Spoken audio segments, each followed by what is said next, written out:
ಒಂದು ಈ ಕಾರ್ಯಕ್ರಮವನ್ನು ನೋಡಿದಾಗ ಒಂದು ವಿಶೇಷ ಅನ್ನಿಸ್ತು.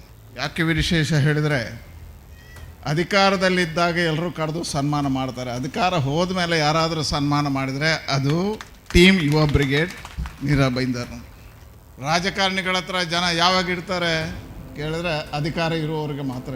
ಅಧಿಕಾರ ಹೋದ ಮೇಲೂ ಒಬ್ಬ ರಾಜಕಾರಣಿಯನ್ನು ಕರೀತಾರೆ, ಸನ್ಮಾನ ಮಾಡ್ತಾರೆ ಹೇಳಿದ್ರೆ ಇದು ಯಾವುದೇ ಫಲಾಪೇಕ್ಷೆ ಇಲ್ಲದೆ ಅವ ಮಾಡಿರ್ತಕ್ಕಂಥ ಸಮಾಜದ ಕಾರ್ಯವನ್ನು ಗುರುತಿಸಿ ಇನ್ನೊಂದಷ್ಟು ಜನಕ್ಕೆ ಪ್ರೇರಣೆ ಬರಲಿ ಅನ್ನತಕ್ಕಂಥ ಭಾವನೆಯಿಂದ ಮಾಡಿದ್ದಾರೆ. ಅದಕ್ಕೆ ಸಚ್ಚಿದಾನಂದ ಶೆಟ್ಟಿ ಮತ್ತು ಮಹೇಶ್ ಶೆಟ್ಟಿ ಇಡೀ ತಂಡಕ್ಕೆ ನಾನು ಅಭಿನಂದನೆಗಳನ್ನು ಸಲ್ಲಿಸ್ತೇನೆ.